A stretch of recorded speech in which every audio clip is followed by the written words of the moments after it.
सटतिला एकादशी 2025 कब है? सटतिला एकादशी व्रत और पारण के लिए दिन, तारीख और पूजा का शुभ मुहूर्त जानें। यूट्यूब के एस्ट्रोवास्तु चैनल के सभी व्यूअर्स को पंडित विजय शंकर शुक्ल सहृदय स्वागत करते हुए नमन करते हैं।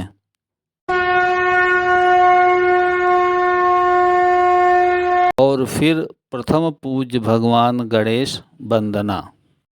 श्री गणेशाय नमः। ओम गंगणपतये नमः।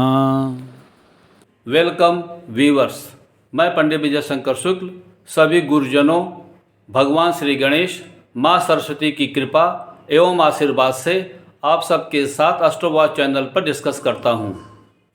सटतिला एकादशी 2025 कब है? सटतिला एकादशी व्रत दिन शनिवार, दिनांक 25 जनवरी 2025 को है। सटतिला एकादशी की महिमा। काल की चाल में माघ माह के कृष्ण पक्ष की एकादशी तिथि को मनाया जाने वाला सटतिला नामक एकादशी व्रत इस साल दिन शनिवार और दिनांक 25 जनवरी को मनाया जाएगा। भगवान विष्णु की पूजा और व्रत के लिए एकादशी तिथि की सूटेबिलिटी की जानकारी इस चैनल पर पब्लिश्ड हमारी 2 वीडियो, पहली एकादशी व्रत और पारण के शुभ फल प्राप्त हेतु तिथि अनुसार दिन का चयन और दूसरी एकादशी तिथि के दिन के व्रत का महत्व और नमक, चावल और जल वाले भोज्य पदार्थ क्यों ग्रहण नहीं करते नामक वीडियो को व्यू करके जानकारी प्राप्त करें। इस दिन जगत के पालनहार भगवान विष्णु और माँ लक्ष्मी की पूजा अर्चना और व्रत करने से श्री हरि की कृपा प्राप्त होती है। धन, वैभव, ऐश्वर्य से पूर्ण और निरोगी जीवन यापन करते हुए वैकुंठ गति होती है। बुद्धिजीवी, ज्ञानी जन, महर्षि, ऋषि, मुनि सदैव मानव कल्याण में तत्पर रहते हुए सटतिला एकादशी के माध्यम से मानव जीवन के कल्याण के लिए अन्नदान की महिमा का महत्व बताया है। अध्यात्म जगत से भौतिक जगत में जीव का आवागमन सतत होता रहता है। जीव अपनी इच्छा पूर्ति के लिए सत्कर्म अथवा दुष्कर्म करता है और फल भोगता है। मानव योनि के 5 कोषों में भौतिक कोष का पोषण अन्न से और संरक्षण अन्य पदार्थ से होता है। अन्न की महत्ता अन्य से अधिक होने के कारण मानव इसमें ज़्यादा लोलुप्त रहता है। यहाँ तक कि वैकुंठ मिलने पर भी अन्न के बिना आत्मा अतृप्त रहती है, जबकि भौतिक शरीर भूलोक में त्याग कर सूक्ष्म शरीर के साथ भोग योनि में रहता है। विशेष जानकारी कथा के माध्यम से समझते हैं।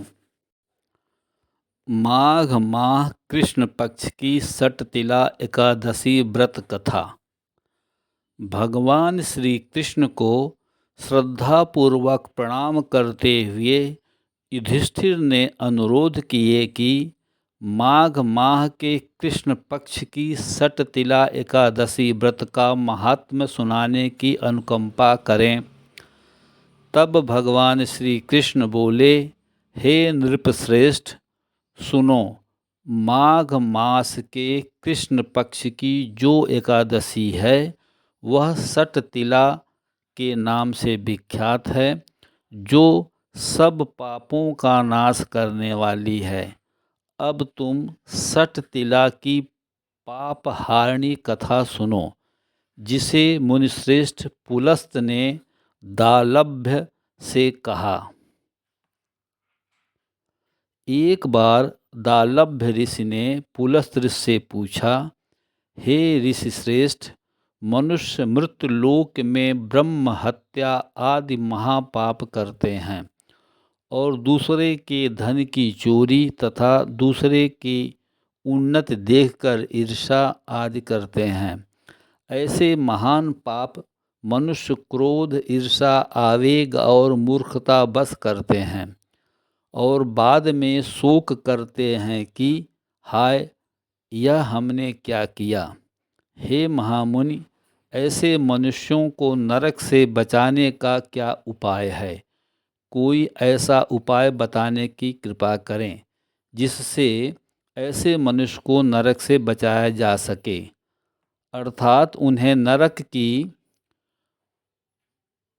प्राप्ति न हो। ऐसा कौन सा दान पुण्य है जिसके प्रभाव से नरक की यातना से बचा जा सकता है? इन सभी प्रश्नों का हाल आप कृपा पूर्वक बताएं। दालभ्य ऋषि की बात सुन पुलस्त ऋषि ने कहा, हे मुनिश्रेष्ठ, आपने मुझसे अत्यंत गूढ़ प्रश्न पूछा है। इससे संसार में मनुष्यों का बहुत लाभ होगा। जिस रहस्य को इंद्र आदि देवता भी नहीं जानते, वह रहस्य मैं आपको अवश्य ही बताऊंगा। माघ मास आने पर मनुष्य को स्नान आदि से शुद्ध रहना चाहिए और इंद्रियों को वश में करके तथा काम, क्रोध, लोभ, मोह, ईर्ष्या तथा अहंकार आदि से सर्वथा बचना चाहिए। पुष्य नक्षत्र में गोबर, कपास, तिल मिलाकर उपले बनाने चाहिए। इन उपलों से 108 बार हवन करना चाहिए। फिर जिस दिन आर्द्रा या मूल नक्षत्र और एकादशी तिथि हो, स्नान आदि नित्य कर्म से देवों के देव भगवान श्री हरि का पूजन व कीर्तन करना चाहिए। एकादशी के दिन उपवास करें तथा रात को जागरण और हवन करें। उसके दूसरे दिन धूप, दीप, नैवेद्य से भगवान श्री हरि की पूजा अर्चना करें तथा खिचड़ी का भोग लगाएं। उस दिन श्री बैकुंठ को पेठा, नारियल, सीताफल या सुपारी सहित अर्घ्य अवश्य देना चाहिए। तदुपरांत उनकी स्तुति करनी चाहिए। हे जगदीश्वर, आप निराश्रितों को शरण देने वाले हैं। आप संसार में डूबे हुए का उद्धार करने वाले हैं। हे कमल नयन, हे मधुसूदन, हे जगन्नाथ, हे पुंडरीकाक्ष, आप लक्ष्मी माता जी सहित मेरे इस तुच्छ अर्घ्य को स्वीकार कीजिए। इसके पश्चात ब्राह्मण को जल से भरा घड़ा और तिल दान करने चाहिए। यदि संभव हो तो ब्राह्मण को गऊ और तिल दान देना चाहिए। इस प्रकार मनुष्य जितने तिलों का दान करता है, वह उतने सहस्त्र वर्ष स्वर्ग में वास करता है। तिल स्नान, तिल की उपटन, तिलोदक, तिल का हवन, तिल का भोजन, तिल का दान, इस प्रकार 6 रूपों में तिल का प्रयोग षट तिला कहलाती है। इससे अनेक प्रकार के पाप नष्ट हो जाते हैं। इतना कहकर पुलस्त ऋषि ने कहा, अब मैं एकादशी की कथा सुनाता हूँ। एक बार नारद मुनि ने भगवान श्री हरि से षट तिला एकादशी का महात्म्य पूछा। वे बोले, हे प्रभु, आप मेरा प्रणाम स्वीकार करें। षट तिला एकादशी के उपवास का क्या पुण्य है, उसकी क्या कथा है, कृपा करके मुझसे कहिए। नारद की प्रार्थना सुन भगवान श्री हरि ने कहा, हे नारद, मैं तुम्हें षट तिला एकादशी की कथा सुनाता हूँ, ध्यानपूर्वक श्रवण करो। बात बहुत पहले मृत्युलोक में एक ब्राह्मणी रहती थी। वह सदा व्रत उपवास किया करती थी। एक बार वह 1 मास तक उपवास करती रही। उससे उसका शरीर बहुत कमज़ोर हो गया। वह अत्यंत बुद्धिमान थी, फिर भी उसने कभी भी देवताओं तथा ब्राह्मणों के निमित्त अन्न आदि का दान नहीं किया।